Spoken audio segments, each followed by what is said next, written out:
We are joined now by Mayor Eric Adams of New York City. Mr. Mayor, good morning. Good to see you. Good morning. Thank you very much. So this is the second time in 2 weeks that Columbia has called upon the NYPD to help clear out protesters on campus.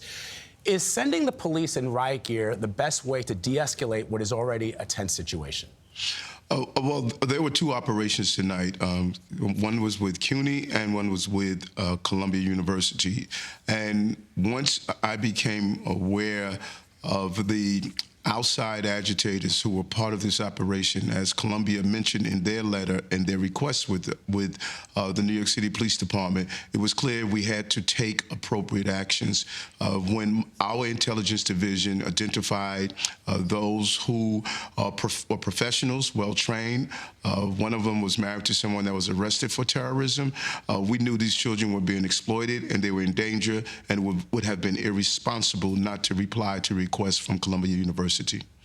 Mr. Mayor, when you say that the protests have been co-opted by professional outside agitators, how do you distinguish between those outside agitators and students who are just protesting peacefully? And who is this individual who is connected to a terrorist? Well, and it's not singular, it's plural, several organizations and groups. I want to be clear on that. We did not take this action lightly, and once the Columbia University team and leadership in their letter acknowledging that outside agitators were on their campus grounds, we looked at our intel and information. I was briefed by the intelligence division, and they were able to identify organizations and individuals who were not students, but were professional agitators. And we realized after the breaking into Hamilton Hall, some of the tactics, some of the methods, these are clearly being used across the globe, and we understood that how really dangerous this situation had become. Okay, but Mr. Mayor, give us some information on who this individual or individuals who are connected to terrorism found themselves in police custody, which I'm guessing they are now in police custody? Well, if you look at, you can find this information. They're proudly acknowledging themselves on social media platforms, and I'm going to let the intelligence division do their job on what information should be released and what information should not be released. And when we do an analysis of all those who were arrested, a substantial number of them were not students of CUNY and were not students of Columbia University. Mayor Adams, for those who are protesting peacefully, how do you respect and allow the right to free speech while protecting those involved in enforcing the law? And I think that's so important to point out, because I was a protester as a child. I protested against the South African apartheid movement. I protested when there were unfortunate interactions with young people who were shot by police officers. So I know how to protest and understand the power of protest. But we must make sure that that protest never turned into violence. And when you saw the breaking into Hamilton Hall, that was clearly not protesting your right to protest, that was committing a crime. And what we did as independent outside news journalists reported, we used a level of professionalism, and we made sure that a minimum amount of force was used to eradicate the problem that was taking place in CUNY and on Columbia's ground. Mayor Adams, have you spoken to any of these students from both sides of this conversation?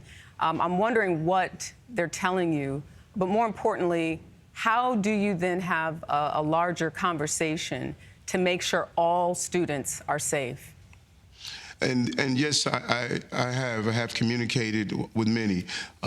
It's unfortunate, and I just believe we as a country are making a big mistake.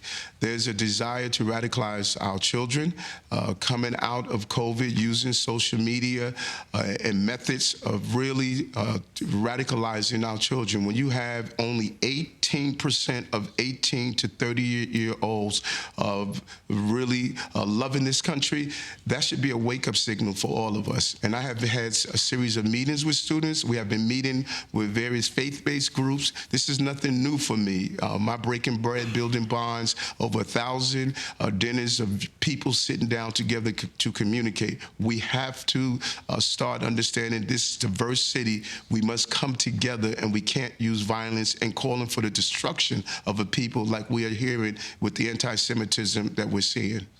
So to that question, Mr. Mayor, the anti-Semitism, the rhetoric that we've seen, not just in New York, but across the country, what is the city doing to address that situation? And have you spoken to other mayors about that sharp rise in anti-Semitism? Yes, and it's not only across the country. It has become a global movement, but it's more than just the terms of hate, Islamophobia, attack on Sikh communities, going after LGBTQ plus communities. You are seeing a rise of hate in our country that we must push back on. And I have communicated with our other mayors. I was in Atlanta a few days ago for the African Americans Mayors Association. We talked about this. I sat down with the mayor of Denver as well. We understand that this is going to impact cities, and we're coming together as mayors across the entire country and communicating with our mayors outside the country to talk about how do we safeguard our cities and don't allow this continuation of a global attempt to radicalize young people in these cities. Mayor Eric Adams of New York City, we truly appreciate your time. Thank you. Thank you.